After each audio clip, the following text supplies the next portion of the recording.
Malam itu, di sebuah kota kecil yang ramai dengan pedagang dan pembeli, terdengar suara gemericik air hujan yang perlahan membasahi atap-atap toko.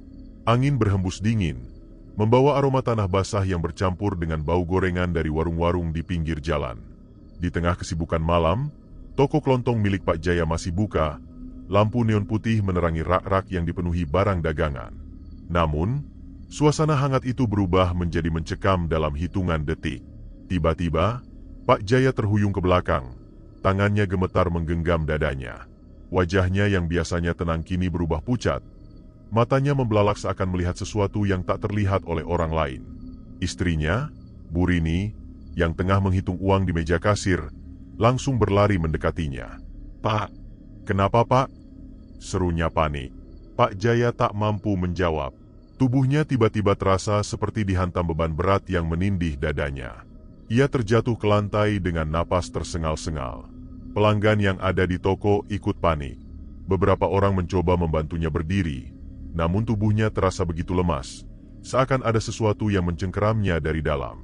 Dari luar toko, suara gerimis semakin deras. Namun, di tengah suara hujan, terdengar bisikan samar. "Kau akan membayar harga kesombonganmu." Pak Jaya tersentak. Ia melihat ke sekeliling, namun tak ada siapapun yang berbicara. Napasnya semakin berat, dadanya terasa panas, seakan ada bara api yang membakar dari dalam. Tangannya gemetar meraba lehernya, dan seketika itu juga, ia merasakan sesuatu yang membuat darahnya membeku. Ada luka-luka kecil di kulitnya, seperti bekas cakaran. Bu Rini menjerit histeris saat melihat suaminya. "Pak, di tubuhmu Pak, kenapa ada luka seperti ini?" Beberapa pelanggan mundur ketakutan. Salah satu dari mereka, seorang pria parubaya, menggelengkan kepala dan bergumam, "Ini bukan sakit biasa. Ini seperti santet." Ucapan itu membuat suasana toko semakin tegang. Orang-orang mulai berbisik, bertukar pandang dengan wajah ketakutan. Dalam hati, Bu Rini menolak mempercayai hal itu. Santet? Tidak mungkin. Ini zaman modern. Tapi saat ia menatap suaminya yang terbaring di lantai dengan tubuh penuh luka misterius, hatinya mulai dipenuhi ketakutan. Sementara itu, di kejauhan, seseorang berdiri di bawah bayangan gelap di seberang jalan, menatap toko Pak Jaya dengan senyum penuh kepuasan. Hujan yang turun tidak menghalangi sinar matanya yang dipenuhi kebencian. Ia adalah Sugeng, seorang pria berambut cepak dengan sorot mata tajam dan rahang yang mengeras karena dendam. Di dalam genggamannya, ada sebuah boneka jerami kecil yang diikat dengan benang hitam. Di tubuh boneka itu, tertancap beberapa paku berkarat. Sugeng meludah ke tanah, lalu berbisik pelan, "Rasakan akibatnya Pak Jaya. Ini baru permulaan." Hujan semakin deras. Angin bertiup lebih kencang, membawa aroma anyir yang menusuk hidung. Malam itu, tak ada yang tahu bahwa kejahatan telah dimulai, dan sesuatu yang lebih mengerikan tengah menunggu di balik kegelapan. Beberapa hari sebelum kejadian mengerikan di toko Pak Jaya, suasana di pasar tempatnya berjualan masih berjalan seperti biasa. Hiruk-pikuk suara pedagang yang menawarkan dagangan mereka berpadu dengan suara motor yang berlalu lalang. Pak Jaya, pria berusia 50-an dengan badan tegap dan kumis tipis yang selalu rapi, sibuk melayani pelanggan di tokonya. Sedangkan di depan toko, seorang pria berbadan kekar dengan rambut cepak berjalan dengan langkah mantap. Wajahnya keras, dengan tatapan mata yang tajam seperti elang. Itu adalah Sugeng, seorang oknum ormas yang sudah lama dikenal sebagai penguasa wilayah tersebut. Dengan kaos hitam ketat yang membentuk otot-otot lengannya, ia tampak seperti seseorang yang tak bisa ditolak permintaannya. Sugeng tidak datang untuk berbelanja. Ia datang untuk meminta sesuatu yang selama ini dianggapnya sebagai haknya, yaitu uang keamanan. "Pak Jaya," panggilnya dengan suara serak dan berat. Pak Jaya yang sedang menata barang dagangannya menoleh sekilas, lalu menghela napas. Ia sudah tahu apa yang akan terjadi. "Ada apa Sugeng?" tanyanya dengan nada datar. Sugeng menyeringai kecil. Ia melangkah masuk ke dalam toko dengan santai, mengambil sebungkus rokok dari etalase kaca tanpa izin, lalu menyalakan satu batang seakan toko itu miliknya sendiri. "Seperti biasa Pak, uang keamanan," ujarnya, mengembuskan asap rokok ke udara. Pak Jaya menatapnya tajam. Aku sudah bilang Sugeng. Aku tidak akan bayar uang yang tidak jelas peruntukannya. Aku punya izin resmi dari pemerintah. Aku nggak butuh bayar keamanan ke siapapun. Sugeng terkekeh pelan, seolah sudah menduga jawaban itu. Ia menghisap rokoknya dalam-dalam sebelum berbicara lagi. Kali ini dengan nada lebih dingin. Pak Jaya, jangan bikin susah diri sendiri. Semua pedagang di sini bayar, cuma Bapak yang keras kepala. Apa Bapak yakin gak akan nyesel? Pak Jaya mengepalkan tangannya. Ia bukan orang yang suka mencari masalah, tapi ia juga bukan pengecut yang bisa ditekan begitu saja. Dengan suara tegas, ia menjawab, "Kalau kamu berani macam-macam, aku akan laporkan ke pihak berwajib. Ini toko saya kerja keras buat usaha ini. Saya nggak takut sama preman seperti kamu." Sugeng terdiam sejenak. Wajahnya mengeras, rahangnya mengatup. Hawa di toko itu terasa lebih panas. Beberapa pelanggan mulai melirik ke arah mereka, menyadari ketegangan yang sedang terjadi. Sugeng membuang rokoknya ke lantai dan menginjaknya dengan geram. "Oke," katanya pelan, tapi suaranya mengandung ancaman yang jelas. "Kalau itu keputusanmu Pak Jaya, semoga nggak nyesel." Tanpa berkata apa-apa lagi, Sugeng berbalik dan berjalan keluar. Namun, sebelum pergi, ia meludah ke lantai depan toko Pak Jaya, sebuah tanda penghinaan yang jelas. Pak Jaya hanya bisa menghela napas berat.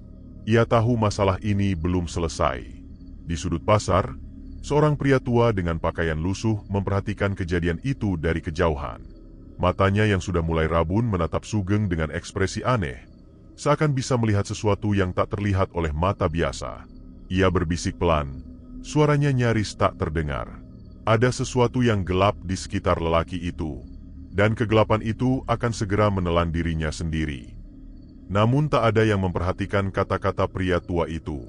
Semua orang hanya melihat konflik biasa antara seorang pedagang dan oknum ormas. Mereka tidak tahu bahwa dari detik itu, takdir telah bergerak, membawa Sugeng ke arah jalan yang lebih gelap daripada yang pernah ia bayangkan. Malam itu, Sugeng duduk sendiri di rumah kontrakannya yang sempit. Tangannya masih gemetar karena amarah. Ia merasa dipermalukan di depan banyak orang, dan harga dirinya terluka. "Aku nggak bisa membiarkan ini," gumamnya pelan. Tatapan matanya kosong, tapi di dalam pikirannya, ada satu niat yang perlahan tumbuh menjadi keyakinan bulat. Ia tahu satu cara untuk membalas dendam. Dan cara itu, bukan cara manusia biasa. Malam itu, di bawah cahaya bulan yang samar, Sugeng berjalan melewati jalanan sempit yang jarang dilalui orang. Kakinya melangkah mantap, tapi di dalam hatinya ada kegelisahan yang sulit dijelaskan.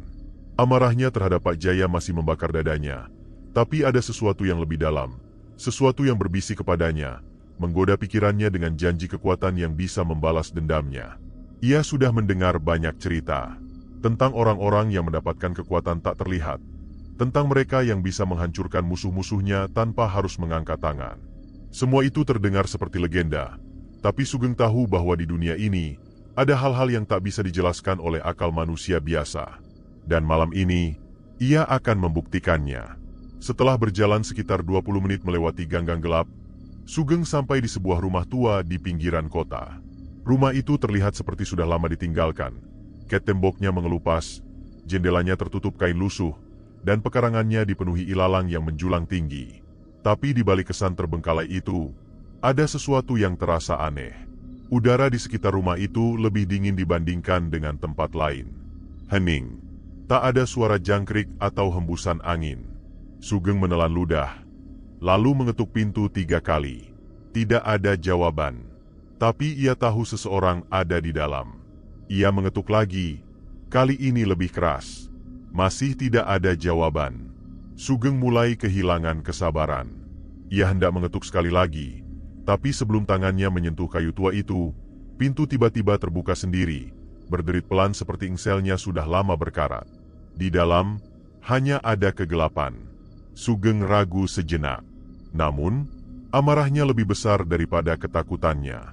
Ia melangkah masuk. Begitu kakinya melewati ambang pintu, hawa di dalam rumah itu berubah drastis. Udara terasa lebih berat, seakan ada sesuatu yang menekan dadanya. Bau dupa menyengat menusuk hidung, bercampur dengan aroma tanah basah yang aneh. Di sudut ruangan, di balik asap dupa yang melayang-layang, duduk seorang pria tua dengan mata cekung dan janggut putih panjang. Kulitnya hitam legam seperti kayu terbakar, dan jari-jarinya yang kurus menggenggam sebuah tongkat kayu yang dipenuhi ukiran aneh. Sugeng menguatkan diri, lalu berbicara, "Saya butuh bantuan." Pria tua itu tidak langsung menjawab. Ia hanya menatap Sugeng dengan tatapan yang terasa menembus jiwanya, seakan bisa melihat semua kebusukan yang ada dalam dirinya. "Aku tahu kenapa kau datang," gumam pria tua itu akhirnya. Suaranya serak, seperti suara ranting kering yang patah. "Kau ingin membalas dendam. Kau ingin menghancurkan seseorang tanpa harus menyentuhnya." Sugeng terkejut. Ia belum mengatakan apapun tentang tujuannya, tapi pria itu sudah tahu. "Bagaimana kau tahu?" tanyanya, meski dalam hatinya ia sudah bisa menebak jawabannya. Pria tua itu tidak menjawab.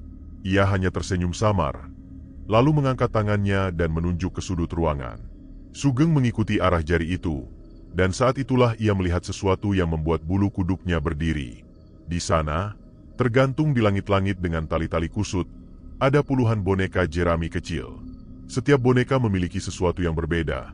Ada yang memiliki rambut manusia tertempel di kepalanya, ada yang dililit dengan benang hitam, ada yang dipenuhi paku berkarat, ada yang mulutnya dijahit rapat dengan benang merah. Sugeng merasa tenggorokannya kering. Ia menelan ludah, tapi tetap melangkah lebih dekat. "Inilah yang kau inginkan," kata pria tua itu pelan. "Kekuatan untuk menghancurkan orang lain, tanpa mereka bisa melawan." Sugeng menarik napas dalam-dalam. Lalu, dengan suara yang mantap, ia berkata, "Ajarkan aku." Pria tua itu tersenyum. "Kali ini lebih lebar. Kau akan mendapatkan apa yang kau inginkan," katanya. "Tapi setiap kekuatan ada harganya." Sugeng tidak peduli. Ia ingin melihat Pak Jaya menderita, apapun harganya. Malam itu, Sugeng memulai perjalanan menuju kegelapan yang tak bisa ia bayangkan. Dan tanpa ia sadari, ia baru saja membuka pintu menuju neraka yang akan menelannya sendiri. Di dalam rumah tua itu, waktu terasa berhenti. Tidak ada suara, tidak ada angin, hanya asap dupa yang melayang di udara, membentuk pola-pola aneh seakan menari di dalam kegelapan. Sugeng berdiri diam. Jantungnya berdetak lebih cepat dari biasanya. Ada sesuatu di ruangan itu, sesuatu yang tak kasat mata, tapi keberadaannya begitu nyata. Pria tua itu bangkit perlahan. Tongkat kayunya mengetuk lantai dengan suara pelan yang bergema. Ia berjalan menuju meja kecil di sudut ruangan, lalu mengambil sebuah mangkuk tanah liat yang berisi cairan hitam pekat. Bau anyir langsung menusuk hidung Sugeng, membuatnya hampir muntah. "Ini bukan jalan yang bisa kau tinggalkan begitu saja." Suara pria tua itu terdengar lebih berat sekarang. "Sekali kau melangkah, kau harus terus maju. Jika kau ragu, lebih baik pergi sekarang." Sugeng mengepalkan tangannya. Ragu? Ia sudah mengambil keputusan. Tidak ada jalan kembali. "Aku siap," katanya tegas. Pria tua itu menatapnya lama, seakan memastikan apakah Sugeng benar-benar tidak akan mundur. Lalu, tanpa berkata apa-apa lagi, ia meraih sebilah pisau kecil dari meja dan mengarahkan ujungnya ke telapak tangan Sugeng. Sugeng menelan ludah. Ia tahu apa yang akan terjadi. "Berikan dagingmu pada kegelapan, maka kegelapan akan menjadi milikmu," gumam pria tua itu sebelum menggoreskan pisau itu ke telapak tangan Sugeng. Sugeng menggertakkan giginya menahan rasa sakit saat darahnya menetes ke dalam mangkuk. Begitu tetesan darah menyentuh cairan hitam itu, tiba-tiba mangkuk itu bergetar. Cairan di dalamnya beriak sendiri, seakan ada sesuatu yang hidup di dalamnya. Pria tua itu kemudian mengambil segumpal rambut dari sebuah kantong kain lusuh. Sugeng melihatnya dengan seksama. Itu bukan sembarang rambut. Warna dan teksturnya begitu familiar. "Itu rambut Pak Jaya?" tanyanya terkejut. Pria tua itu tersenyum samar. "Kau ingin dia menderita, bukan?" Sugeng tidak bertanya bagaimana pria itu mendapatkan rambut tersebut. Ia sudah tahu, orang seperti ini pasti punya cara sendiri. Rambut itu dilemparkan ke dalam mangkuk, bercampur dengan cairan hitam dan darah Sugeng. Seketika, bau menyengat menyeruak ke seluruh ruangan, membuat kepala Sugeng terasa pusing. Matanya berkunang-kunang, Udara di sekitarnya terasa semakin dingin. Pria tua itu mulai berbisik dalam bahasa yang tidak dimengerti Sugeng. Suaranya rendah dan bergema, seperti datang dari sudut ruangan yang gelap. Sugeng merasakan sesuatu merayap di tubuhnya. Keringat dingin mengalir di pelipisnya. Tiba-tiba, dari dalam bayangan, muncul sesosok makhluk hitam dengan tubuh kurus kering dan mata yang bersinar merah. Makhluk itu melangkah perlahan. Tangannya yang panjang dan berbentuk seperti cakar menunjuk langsung ke arah Sugeng. Jantung Sugeng hampir berhenti. "Apa itu?" Suaranya bergetar. Pria tua itu tidak menjawab. Ia hanya menundukkan kepalanya, seakan memberi hormat pada makhluk itu. Makhluk itu mendekat, lalu membisikkan sesuatu ke telinga Sugeng. "Darahmu telah diterima. Namanya akan terukir dalam gelap. 3 malam lagi, ia akan mulai merasakan siksaan yang tak bisa dijelaskan." Sugeng merinding, tapi di balik rasa takutnya, ada kepuasan. Pak Jaya akan membayar harga atas penghinaan yang telah ia lakukan. Dan Sugeng telah menjadi bagian dari sesuatu yang lebih besar dari yang pernah ia bayangkan. Malam itu, ritual selesai. Tapi Sugeng tidak tahu bahwa saat ia keluar dari rumah tua itu, ia telah kehilangan sesuatu yang tak akan pernah bisa dikembalikan, jiwanya. Malam pertama setelah ritual itu, Sugeng terbaring di kontrakannya yang sempit. Lampu kamar sudah ia matikan, hanya ada temaram cahaya dari jalanan yang masuk lewat celah jendela. Namun, meski tubuhnya lelah, matanya sulit terpejam. Pikirannya terus dihantui oleh bayangan makhluk hitam yang muncul dalam ritual tadi. 3 malam lagi, ia akan mulai merasakan siksaan yang tak bisa dijelaskan. Kata-kata itu terus terngiang di kepalanya. Sugeng tidak mengerti bagaimana santet ini bekerja, tapi ia percaya bahwa sebentar lagi Pak Jaya akan mendapatkan balasan yang setimpal. Di luar, angin berhembus kencang, meniup dedaunan kering di jalanan. Tiba-tiba, Sugeng mendengar sesuatu. Tok-tok. Suara ketukan di jendela. Sugeng mengernyit. Ia tidak punya tamu malam-malam begini. Dengan sedikit waspada, ia bangkit dari tempat tidurnya dan melangkah mendekati jendela. Hening. Ia mengintip dari celah tirai, tapi tidak ada siapa-siapa di luar. Hanya jalanan sepi yang diterangi lampu redup. Sugeng menghela napas. Mungkin hanya ranting pohon yang tertiup angin. Ia kembali ke tempat tidur dan berbaring, mencoba memejamkan mata. Namun, saat hampir terlelap, suara itu terdengar lagi. Tok-tok. Kali ini lebih keras. Sugeng terlonjak bangun. Jantungnya mulai berdegup lebih cepat. Ia menoleh ke arah jendela, tapi kali ini ia tidak berani mendekat. Dan tiba-tiba, tok-tok. Suara itu berpindah. Sekarang bukan dari jendela, melainkan dari dalam kamarnya. Sugeng langsung menoleh ke arah pintu lemari di sudut ruangan. Itu satu-satunya tempat yang bisa mengeluarkan suara dari dalam kamarnya sendiri. Ia mulai merasa ada yang tidak beres. Dengan langkah ragu, Sugeng turun dari tempat tidur dan berjalan perlahan ke arah lemari. Tangannya gemetar saat meraih gagang pintu lemari. Ia menarik napas dalam-dalam, mencoba menenangkan dirinya. Kemudian, dengan cepat, ia membuka pintu lemari. Kosong. Tidak ada apa-apa di dalamnya. Hanya tumpukan baju dan beberapa barang lama yang sudah usang. Sugeng menghembuskan napas lega. Mungkin cuma perasaanku, gumamnya. Ia menutup pintu lemari dan berbalik. Tapi saat itu juga, seluruh tubuhnya membeku. Di pantulan cermin di dinding, ia melihat sesuatu berdiri di belakangnya. Sosok hitam tinggi kurus dengan mata merah menyala. Makhluk itu diam, tidak bergerak, hanya menatapnya dengan tatapan kosong yang seakan menembus jiwanya. Sugeng tersentak dan langsung menoleh ke belakang. Tidak ada siapa-siapa. Namun saat ia menatap kembali ke cermin, sosok itu masih ada. Kali ini lebih dekat. Sangat dekat. Sugeng mundur ketakutan. Apa ini? Suaranya hampir tidak keluar. Tiba-tiba, makhluk itu menggerakkan bibirnya, meski tanpa suara.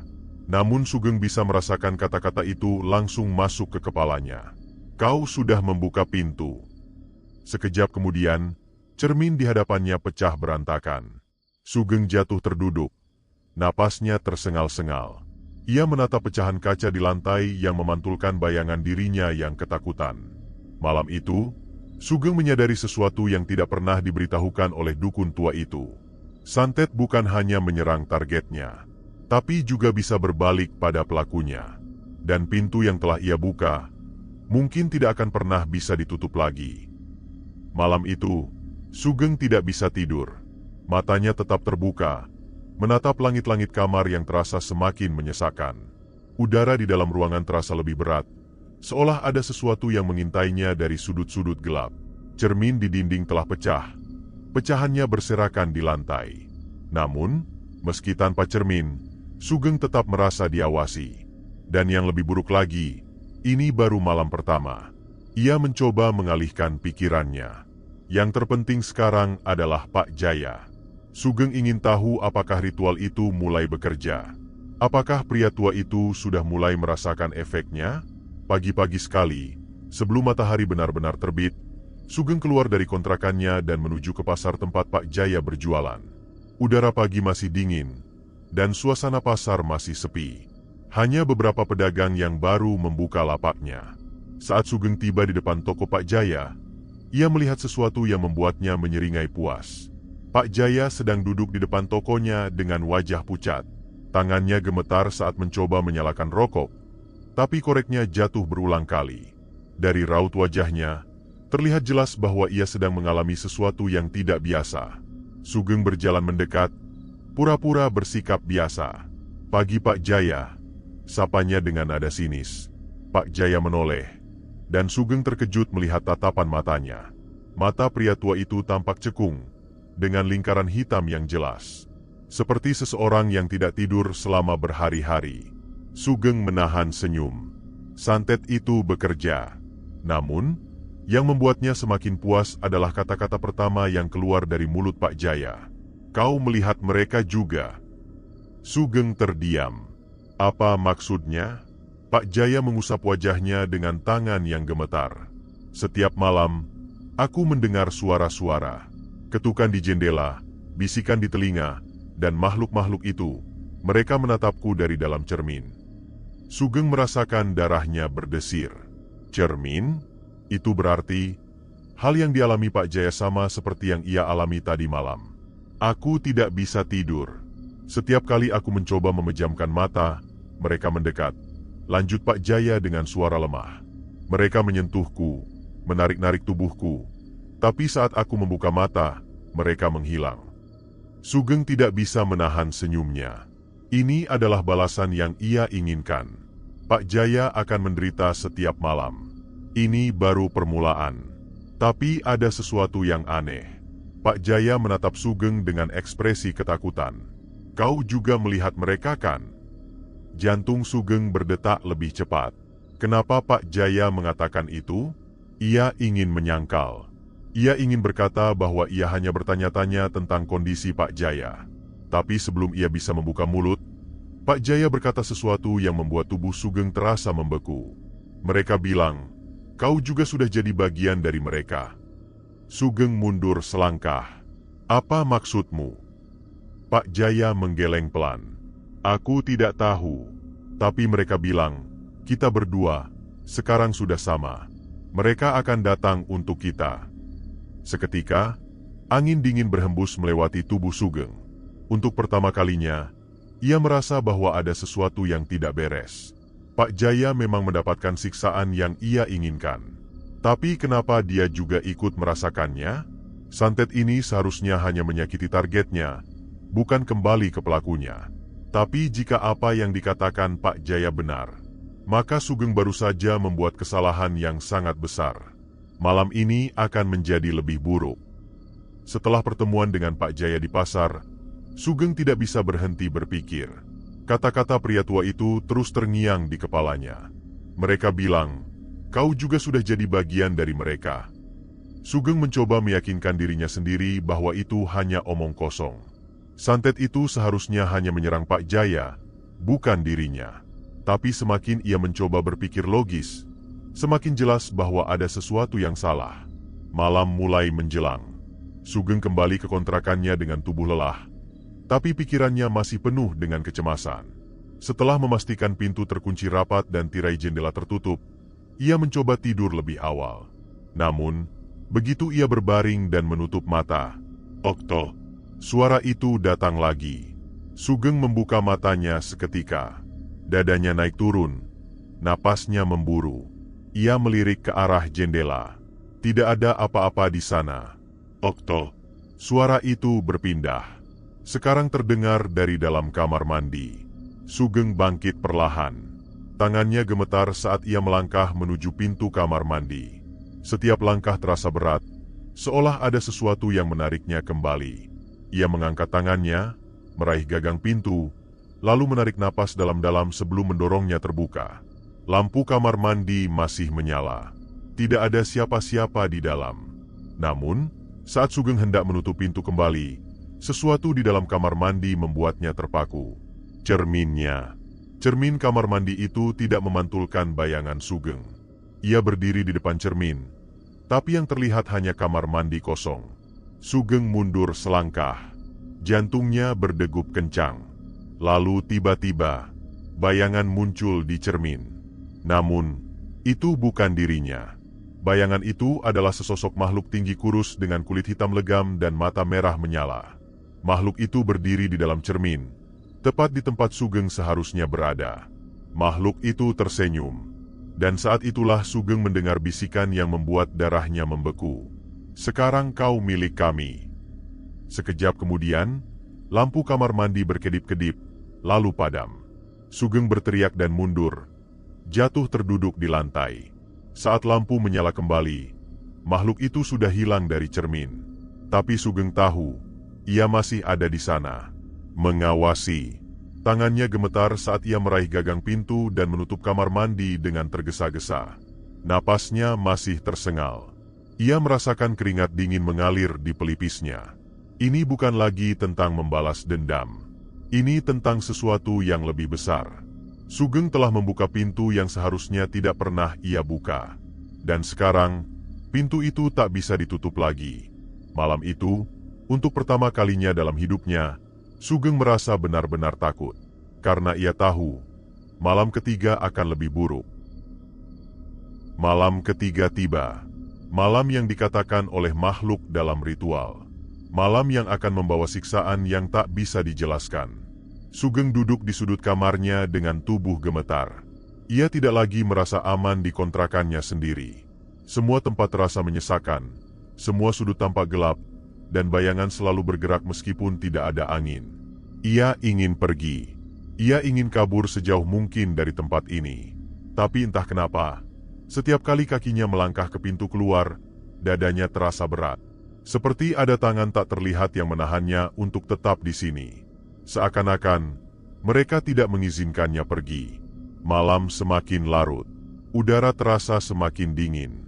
Sugeng duduk memeluk lutut di atas kasurnya, mencoba tetap terjaga.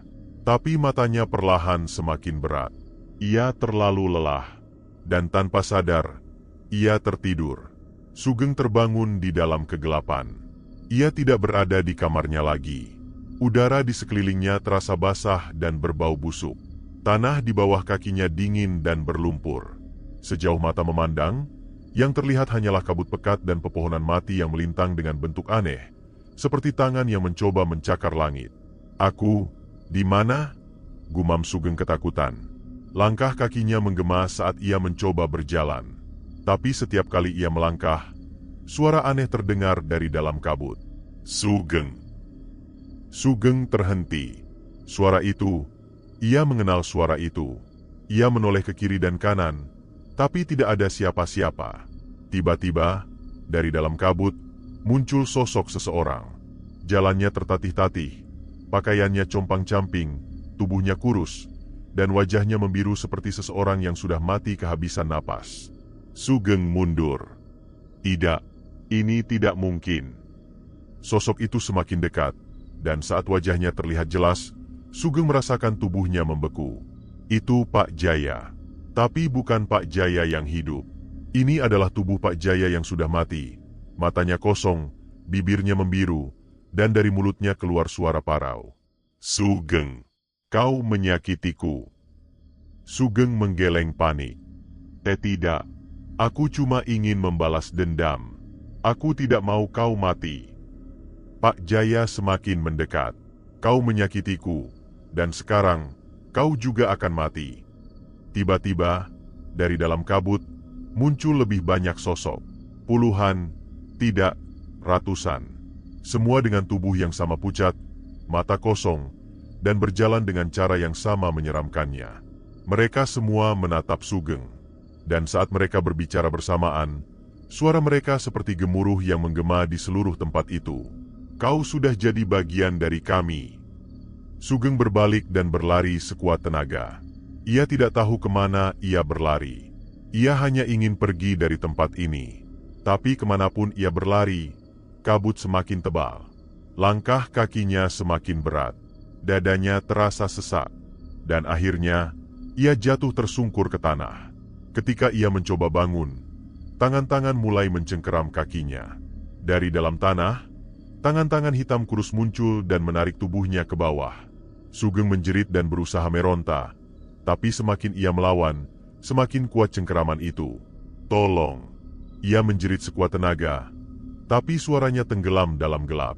Dan sebelum semuanya menjadi hitam total, ia mendengar satu kalimat terakhir dari suara yang berbisik di telinganya. "Inilah harga yang harus kau bayar." Pagi harinya, warga menemukan kontrakan Sugeng dalam keadaan kosong. Kasurnya acak-acakan, lantainya kotor, dan cermin di kamar mandi sudah hancur.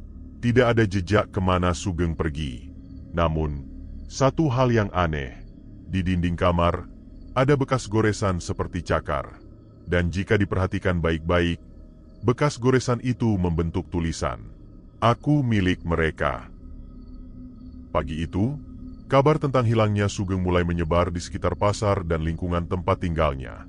Tetangganya yang merasa ada sesuatu yang janggal akhirnya memberanikan diri mengintip ke dalam kontrakannya. Dan yang mereka temukan mengerikan. Ruangan itu berantakan.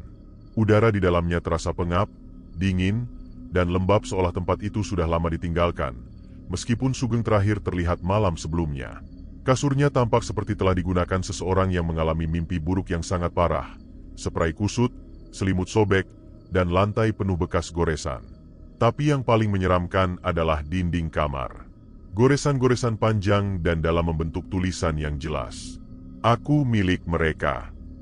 Warga yang melihatnya langsung merasa bulu kuduk mereka berdiri.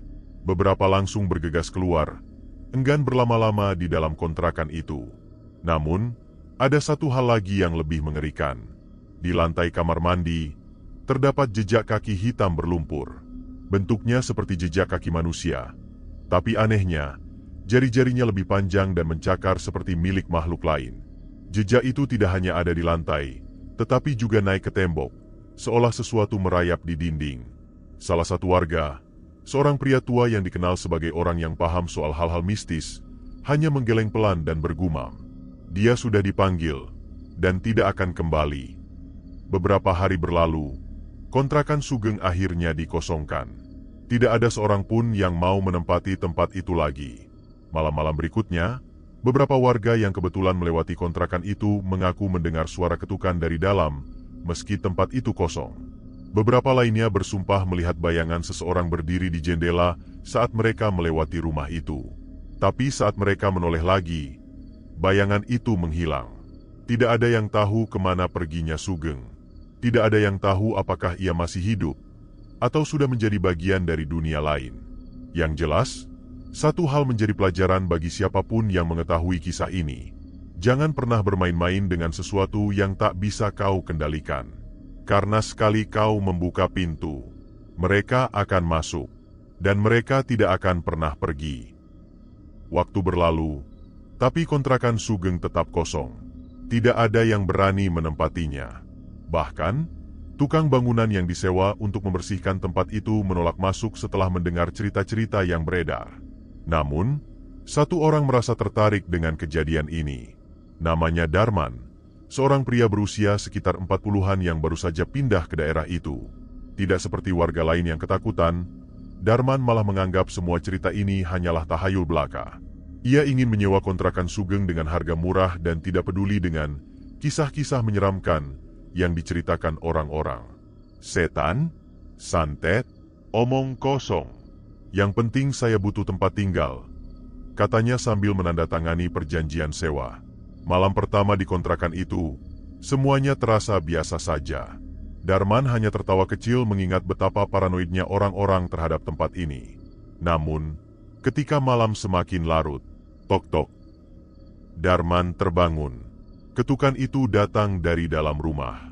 Ia mencoba mengabaikannya, menganggapnya suara tikus atau kayu yang memuai. Tapi ketika ketukan itu semakin keras, tok-tok, Darman mulai merasa ada sesuatu yang tidak beres. Ia bangun dari tempat tidur dan menyalakan lampu. Dengan napas sedikit tertahan, ia berjalan ke arah suara itu. Ketukan itu berasal dari kamar mandi. Tangannya meraih gagang pintu, lalu perlahan membukanya. Lampu kamar mandi menyala, cerminnya masih utuh, tidak ada yang aneh. Tapi kemudian, dia melihatnya. Bayangan hitam tinggi dengan mata merah menyala berdiri di dalam cermin, menatapnya dengan senyum mengerikan. Sebelum Darman bisa menjerit, lampu kamar mandi berkedip, lalu mati. Dan dalam kegelapan, ia mendengar bisikan yang membuat darahnya membeku. Sekarang, kau milik kami. Malam itu, Darman menghilang. Kontrakan Sugeng kembali kosong. Dan kisah ini belum berakhir.